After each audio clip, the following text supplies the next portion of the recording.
Hello मेरे बच्चों, कैसे हो आप सब। तो बच्चों, जैसे जैसे हमारे कंपार्टमेंट के एग्ज़ाम में दिन जो हैं वो कम होते जा रहे हैं, मुझे पता आप बच्चे बहुत ज़्यादा एफर्ट कर रहे हो।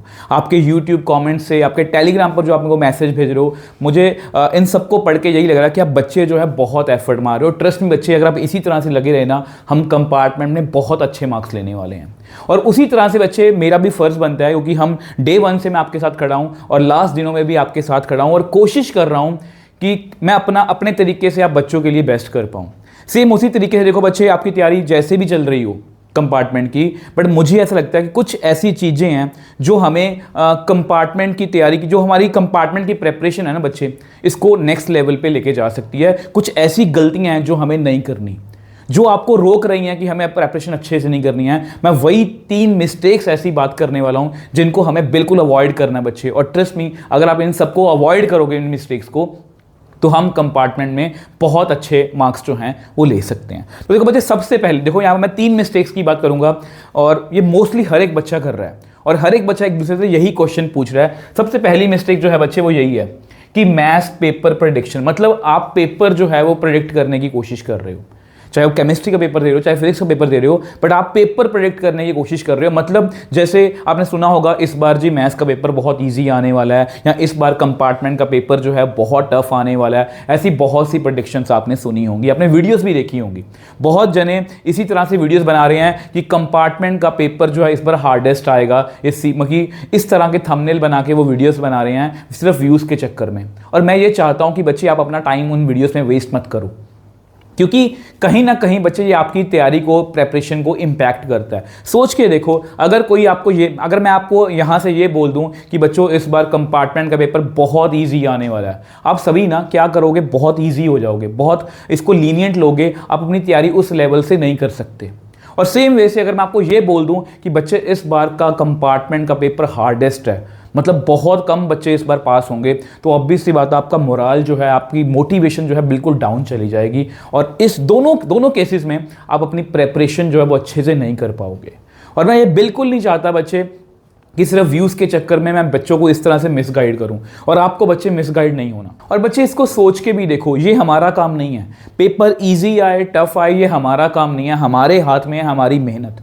आप सोच के भी देखो, अगर पेपर बहुत ईजी आया और आपकी तैयारी जो है वो इतने अच्छे लेवल की नहीं है, तो भी आप बहुत नीचे जाने वाले हो। और अगर आपकी प्रेपरेशन बहुत ज़्यादा अच्छी है और पेपर हार्डेस्ट भी आ गया, तो भी आप जो है बच्चे इतना बुरा नहीं गिरोगे, आपके अच्छे मार्क्स आएंगे।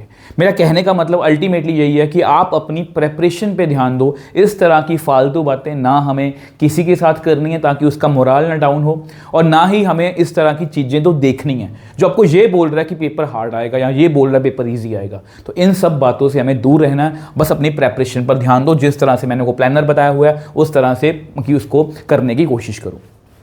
सेकेंड मिस्टेक जो बच्चे मोस्टली करते हैं, जो बहुत, अगर आप इस पर चेकिंग बहुत स्ट्रिक्ट होगी, इवन अब इस स्ट्रिक्ट वर्ड के साथ मैं एक और चीज़ जोड़ना चाहता हूँ, OSM, जो मुझे भी बहुत से बच्चे पूछ रहे हैं कि सर, मतलब कि वो एक ना, मेरे को ऐसा लगता है कि बच्चे ना ये बहुत फिक्र में पूछते हैं कि सर क्या इस बार कंपार्टमेंट की चेकिंग जो है वो OSM से होगी, मतलब ऑन स्क्रीन मार्किंग से होगी, जिस तरह से अभी लेटेस्ट हुई है। तो बच्चे, मैं आप सबसे एक बात पूछना चाहता हूँ। देखो, बीइंग अ टीचर, देखो मैं किसी को सपोर्ट नहीं कर रहा। देखो, जब भी कोई भी नया सिस्टम आता है ना, उस सिस्टम को जब हम इम्प्लीमेंट करते हैं उसमें कुछ ना कुछ फ्लॉ होते हैं, वो धीरे धीरे टाइम टू टाइम जो है वो दूर होते रहते हैं। जैसे फॉर एग्जांपल, अभी आपने जैसे मैं आपको अपनी एग्जांपल देता हूँ। जैसे अभी आपने वो नया ही आर्टिकल, नई चीज़ सुनी होगी E20 पेट्रोल को लेके, जो इथेनॉल मतलब कि उसमें मिक्स कर रहे हैं। अब उसमें क्या है कि मुझे इसके बारे में कोई नॉलेज नहीं थी, तो मैं नॉर्मली जो अपने व्हीकल्स में या पेट्रोल वगैरह वैसे ही फिल करवा रहा था।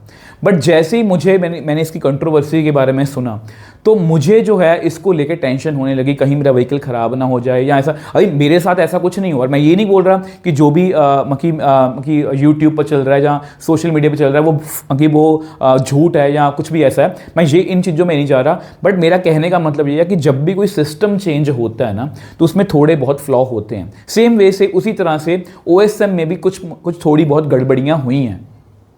और ये ऐसा नहीं है कि बहुत ज़्यादा है, इसकी रेशो बहुत कम है। आप मान के चलो 100 में से हो सकता है कि एक पेपर में गड़बड़ हो गई हो उनसे। अब मैं इसमें ये सब इसलिए बोल रहा हूँ बच्चे, OSM जो है देखो ये ऑन स्क्रीन मार्किंग है, ठीक है। इसमें बच्चे देखो, अगर मैं बीइंग अ टीचर मैं पेपर चेक कर रहा हूँ, आपको पता है कि ऐसे देखो, अगर चेकिंग बहुत स्ट्रिक्ट हो जाए, सपोज आप ऐसा हो सकता है कि आपने पेपर जो है 60 मार्क्स का अटेम्प्ट करा और चेकिंग इतनी स्ट्रिक्ट हुई कि आप फेल हो गए, ऐसा हो सकता है? नहीं। ऐसा हो सकता है कि चेकिंग बहुत लीनियंट हुई और आपने सिर्फ 30 नंबर का पेपर करा था, बट आपकी चेकिंग लीनियंट हुई इसलिए आपके 70 मार्क्स आ गए, 70 नंबर आपने ले लिए। दोनों चीज़ें पॉसिबल नहीं है, दोनों में थोड़ा बहुत एरर हो सकता है और वो एरर भी आपको पता है रीवैल्यूएशन रीचेकिंग से निकल जाएगा। और आपको बच्चे पता है इस बार तो रीचेकिंग और रीवैल्यूएशन की फीस भी CBSE ने जो क्या करा था कि अगर आपकी रीवैल्यूएशन रीचेकिंग में आपके पेपर में कुछ गलतियां मिलती हैं चेकिंग में, तो आपकी पूरी फीस जो है रिफंड हो जाएगी। खैर हमें इन बातों में नहीं जाना, मेरा कहने का अल्टीमेटली मतलब यही है कि अभी हमें इस चीज़ की फिक्र नहीं करनी कि चेकिंग कैसे होगी, हमें इस चीज़ की फिक्र करनी है कि मेरी तैयारी कैसी है, क्या मैं अपने टारगेट्स को पूरा कर रहा हूँ, क्या मैं जितना मैंने टारगेट सोचा है वो मैं क्या पूरा कर रहा हूँ। आपको इस चीज़ पर ज़्यादा ध्यान देना है। तो आई होप इन दोनों चीज़ों को अच्छे समझोगे और प्लीज़ इन चीज़ों को इम्प्लीमेंट भी करना है, जैसे फालतू वीडियोज़ के चक्कर में नहीं जाना। नेक्स्ट जो सबसे नंबर 1 पर मिस्टेक को जिसको मैंने रखा है बच्चे, वो है मिथ एंड नेगेटिविटी। बहुत सारे मिथ्स हैं बच्चे, मतलब कई बार तो उन मिस को सुन के मेरे को ऐसा लगता है कि यार बच्चे ऐसा कैसे सोच सकते हैं। जैसे सबसे पहला मिथ जो मुझे लगता है इसको लेके, कंपार्टमेंट को लेके, कि कंपार्टमेंट का पेपर, सर हमें बोला था कि कंपार्टमेंट का पेपर हमेशा हार्ड आता है, हमेशा मुश्किल आता है। या ऐसा भी है कि जो कंपार्टमेंट का सिलेबस है या कंपार्टमेंट के पेपर का जो पैटर्न है वो पिछले जैसा कि वो पिछले कंपार्टमेंट के पेपर में आया था उसके साथ मैच होता है या उसी का सेम पैटर्न फॉलो होता है। ऐसा बच्चा कुछ नहीं होता। ये जस्ट एक दो मतलब देखो, ये कंपार्टमेंट है, ये बोर्ड एग्ज़ाम है, ये दोनों सेम चीज़ है, बट इनके नाम अलग अलग हैं। जो बच्चे ये बोल रहे हैं कि कंपार्टमेंट का पेपर बहुत हार्ड आता है, तो आप मेरे को बताओ, अगर कंपार्टमेंट का पेपर बोर्ड एग्ज़ाम से हार्ड आता है तो फिर आपकी कंपार्टमेंट क्यों आई है? आपकी कंपार्टमेंट सिर्फ इसलिए आई है क्योंकि आपने बोर्ड एग्ज़ाम्स में अच्छे से परफॉर्म नहीं करा, उसकी वजह से आपकी कंपार्टमेंट आई है। और ये आपको इसको ऐसे समझो, ये आपको एक दूसरा चांस मिल रहा है जो आपको CBSE दे रही है कि 1.5-2 महीने के अंदर कि आपने जो गलतियाँ बोर्ड एग्ज़ाम में करी हैं उनको सुधारो ताकि आपका एक साल ख़राब ना हो। बस यही है। तो इसलिए बच्चे इन चीज़ों में हमें नहीं जाना। और नेगेटिविटी की बात करूं तो बहुत ज़्यादा नेगेटिविटी है कि सर नेगेटिविटी कैसे है कि पेपर होने से पहले ही, पेपर अभी हुआ नहीं है, उससे पहले ही पेपर में अगर ये आ गया तो क्या करेंगे, पेपर हार्ड आ गया तो क्या करेंगे, पेपर में मुझसे क्वेश्चन सॉल्व नहीं हुए तो क्या करेंगे, पेपर में मैं लेट हो गया तो क्या करेंगे, पेपर मेरे से पूरा नहीं हुआ तो क्या करेंगे। ये सभी थॉट्स चल रहे हैं और ये बच्चे ह्यूमन नेचर है। जब हमें किसी चीज़ की फिक्र होती है ना तो हम उसके बारे में सोचने लगते हैं और वो एक्सट्रीम लेवल का सोचते हैं। ये आप नहीं, मेरे साथ भी ऐसा होता है। अगर मुझे किसी चीज़ को लेके फिक्र है, जैसे सपोज मेरे को अभी फिक्र है कि मुझे आपको कल जो है लाइव करवाना है, कल जो है मुझे आपको live mock sample paper solve करवाना है और मुझे पहले से ही फिक्र है उसकी कि मेरा सब कुछ सही रहे, इंटरनेट चलता रहे, लाइट में कोई प्रॉब्लम ना आए क्योंकि लाइट में बहुत सही फ्लक्चुएशन हो रही है। बहुत सारे हंड्रेड्स ऑफ थॉट्स चलते रहते हैं।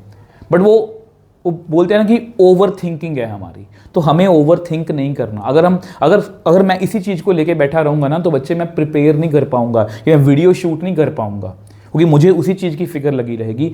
तो यस, ये होता है, ये ह्यूमन नेचर है कि आपको फिक्र है, बट इस फिक्र को इतना हावी मत नहीं होने देना कि वो हमारी परफॉर्मेंस को इम्पैक्ट करे।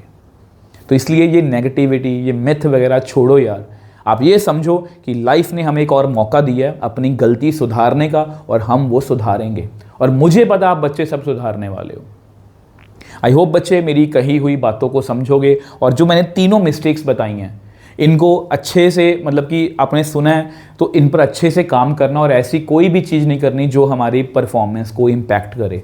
ऐसे कोई फालतू वीडियोस के चक्कर में शॉर्टकट्स में नहीं जाना। क्योंकि जितने भी बच्चे शॉर्टकट के चक्कर में जाते हैं वही बच्चे एट द एंड जो है उनकी परफॉर्मेंस जो है पुअर होती है। जो बच्चा जितनी जल्दी वो एक्सेप्ट कर लेता है कि यस मेरी कंपार्टमेंट है, यस मुझे मेहनत करनी है, जो गलतियां मैंने वहाँ करी थी अब नहीं करनी है, वो बच्चा, बल्कि मैं आपको हंड्रेड्स ऑफ एग्जाम्पल्स दे सकता हूँ। इतने इतने अच्छे बच्चों के मैसेज हैं कि सर आप मुझे पहले क्यों नहीं मिले। मैं अपनी तारीफ नहीं कर रहा, मैं इसलिए बोल रहा हूँ कि यस उन बच्चों को रियलाइज़ हुआ कि मेहनत करने से नंबर लिए जा सकते हैं, शॉर्टकट से नहीं। इसी तरह से बच्चे आज रात को 8 बजे लाइव मिलेंगे, मॉक सैंपल पेपर सॉल्व करने वाले हैं। बहुत अच्छे अच्छे क्वेश्चन मैंने जो है वो पिक करे हैं, और ट्रस्ट मी अगर आप इसी तरह से लगे रहे, इस बार हम कंपार्टमेंट या इंप्रूवमेंट में बहुत अच्छे मार्क्स जो हैं वो लेने वाले हैं। तो गुड लक।